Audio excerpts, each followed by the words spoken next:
Last time we talked, we ran out of tape. You said found something special on this trail? On the trail? Yeah, there's, it opens the door. Now, for everybody, it's a different door. You know, not all of us are looking for the same thing. I'm just kind of following the end of the train here, hoping to see something out there somewhere. Give me your background. How many miles you do a year, and what do you do as a living? I skin mules full time, either wagon training or Civil War events or advertising events, traveling around the country, do multi-hitches. The largest hitch I've ever done was a 30-up hitch in Columbia Mule Days in Tennessee, and it was a 30-up hitch. Kind of like the 20 mule team? Yeah, but there was 30 of them. That was in 1994. 1993, we did a 22-up hitch in Columbia, Tennessee, and 1990, I took a 6-up hitch to Macy's Thanksgiving Day Parade. That's the big show. There isn't any shows any bigger than Macy's Thanksgiving Day Parade. And we're out of tape again. We'll be out of tape.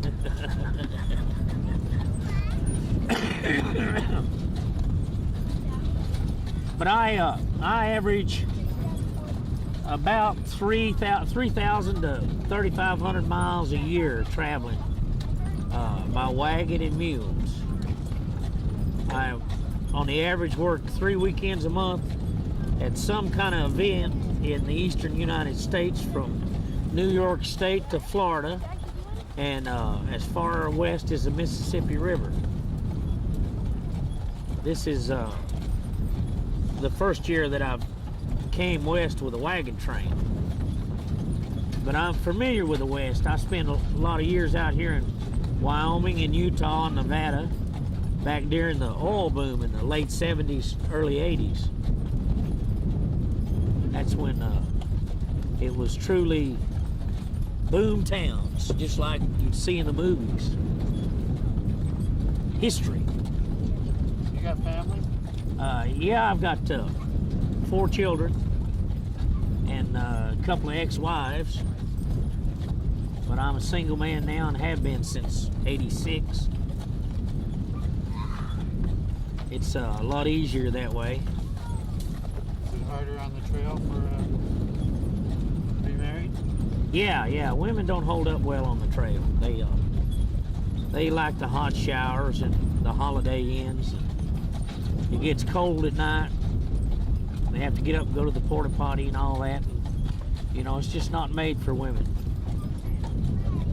But there's some that can stand it, and they're tough, real tough. The ones that can stay out here. Have a lot of admiration for those type of women. They make good mule skinners. Is that what you are? That's what they call me. That back in the early pioneer days, that was a compliment to be called a mule skinner. Of course, he had a reputation to live up to too. You know, he don't have a real good reputation. I'm kind of not holding to the true reputation of a mule skinner. I don't cuss very often, and I don't drink, and I don't smoke or chew. I try to be nice to people. You know, sounds like you're a dry Mormon. Yeah, you could call me a Jack Mormon. Some people call them. I try to live by the motto that you can catch more bees with honey than you can vinegar.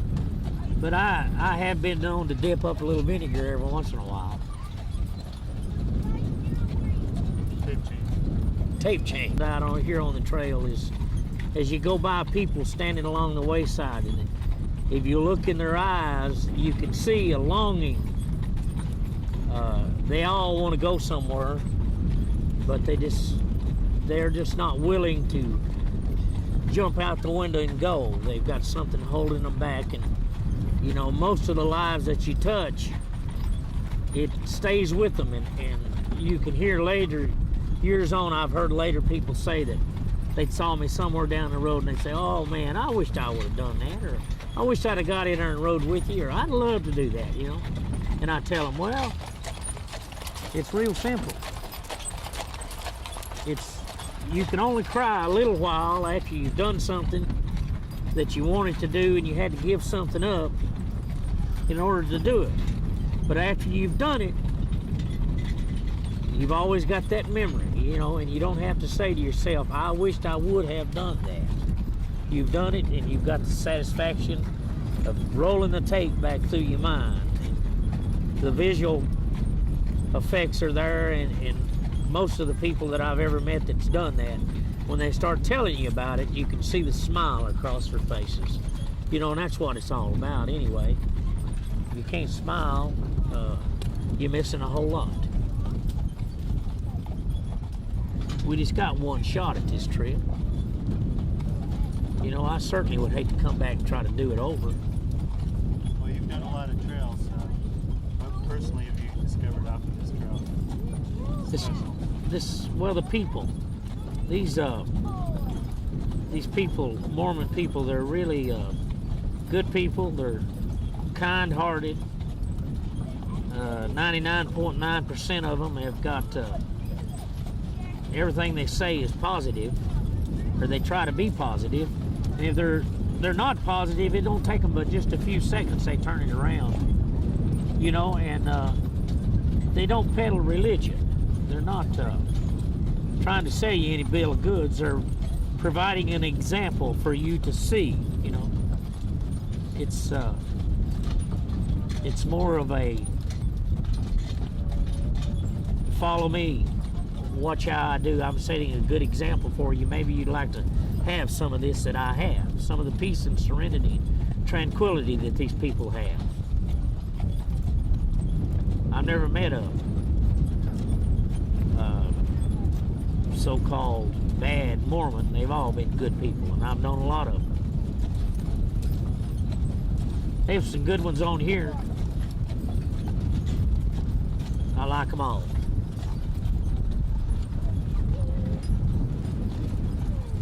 Tempted a little?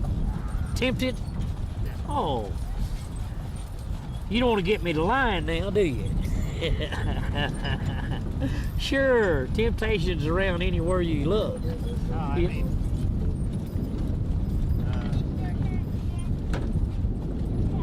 for what they have, attracted at all?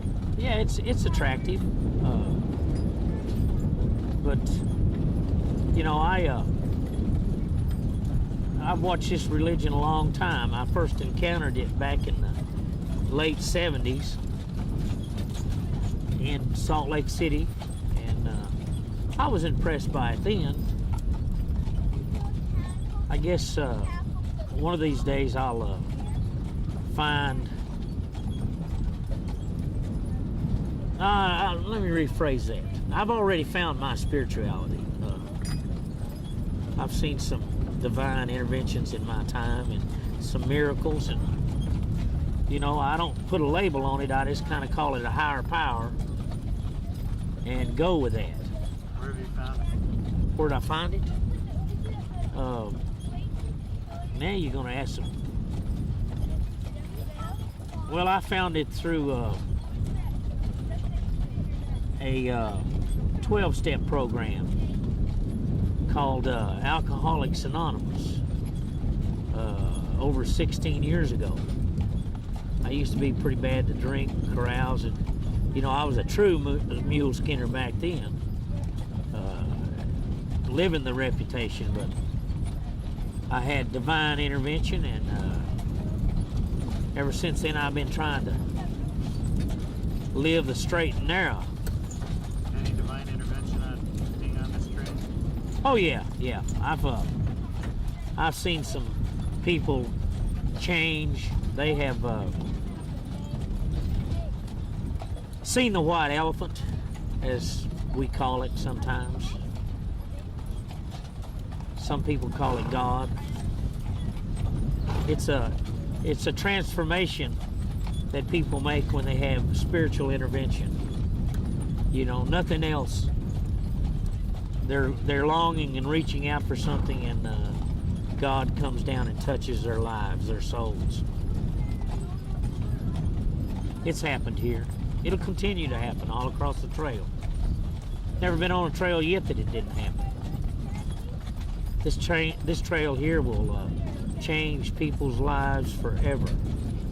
When they get to the end, they will be lost for 60 days after they go back to the modern world. You know, some of them will never be able to go back. Is that why you're always on the trail? Always on the trail. I don't fit there. The modern world's not for me, the concrete jungle. I've been there, done that. I'd rather travel down these gravel roads and talk to these mules, talk to people, and look at smiles on faces. You know, because all of us will give out a smile when we go by. You know, people like to actively participate in somebody going down the trail, and when you wave that hand, they are participating when they wave back, and the lives touch. So when they wave back, they inherit ownership of the trail? They've got a part of it right there, because they remember, you know. Is the trail the real world? Well, I like to think it is, but it is for me. It's not for everybody. There's loneliness out here too, you know, goes with the trail. I think that's one of the reasons a lot of us are here. We're lonely out there in that modern world. That modern world doesn't have enough personal touch in it. You know, that you get it sitting around the campfire at night, or talking to somebody that's got sore feet, or a hurt animal, or carrying a bucket of water for a neighbor. You know, you don't see that out there in the real world. We're too big a hurry out there. We got to go someplace, be somewhere, or we've not done what we wanted to do, and we just don't have time to touch other people's lives out there in the modern world. Is there love on the trail? Lots of love. A lot of brotherly love. You know, I get at least 15 hugs every morning before I leave camp. I try to make around and holler with people and talk to them, you know. They're always giving me a hug. I can always get one at potty breaks, walking up beside the wagons. People I ain't seen will say hello. That personal touch. The spirits intermingle. It's a bonding. When this trail's over, you'll see a lot of tears. There'll be water troughs full of tears when the trail ends. I've already seen some people that came and had to leave, and, you know. Is that typical of all the trails? Yeah. People that come and stay and lose touch with the modern world, they all cry when they leave. It bothers me sometimes, but I try not to let anybody see it, you know. Mule Skinner ain't supposed to cry. Only in the shower, see, nobody can tell it. Tell me your heritage, John. I come from Tennessee. My family was part of the founding fathers of the state of Tennessee. They were there before Tennessee was ever a state. And it joined the Union in 1796. We go way back. Came over on traced them back as far as 1669. They came into the New England states. And I have a grandfather that was listed in the Georgia census in 1790 as a free Negro. So I've got a mixed heritage on my mother's side of the family, and on my father's side of the family, my great-great-grandmother was a full-blooded Cherokee Indian. So I'm pretty much full-blooded American, I would say. Anyway, they let me stay. I didn't have to get a green card. Are you proud of your heritage? Sure, proud of my heritage. You know, I come from the state of Tennessee. They call that the volunteer state, but you know, we always try to live up to that when we leave home. Try to help people out. I'd have a flag on my wagon, but I'm not too proud of this wagon. It's not authentic or original. It's a people mover, so I don't want to disgrace my state by flying a flag here. I might be able to borrow a wagon before the trail ends and put a Tennessee flag on it. Get a few shots of it and send them back home. You get to intermingle with new people all the time. Oh yeah, I get to see a lot of new people. I see all the day riders, all the walkers. I'm back here at the end of the train. I get to meet a lot of people. Hard to say goodbye? Oh yeah, it's hard to say goodbye. I tell a lot of them when they tell me they're gonna leave, it's just turn around and walk off and don't never look back. That's the worst part, is looking back. It'll draw you back if you look back too long. You can't get away. I've seen people that already on this train just come and stay a day and they're back. You know, they can't stay away every chance they get. I just saw one this morning that she's back. She left last weekend and she's back again this weekend, and she's gonna be back every weekend, she said.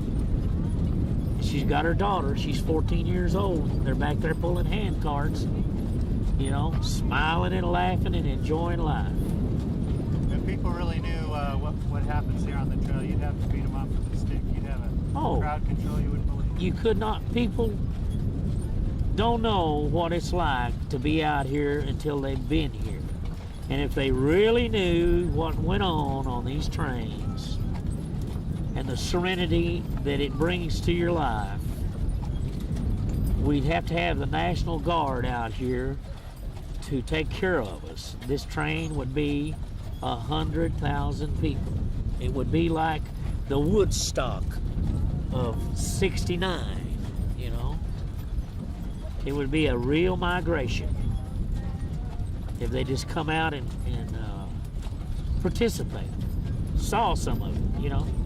If they just stood on the side of the road and waved once at what goes by, then they'd get a little glimmer, you know, and then they want a little more. You're as good at this interview as Charles Barkley, you know that? Charles Barkley? Who's Charles Barkley? The NBA player. Oh.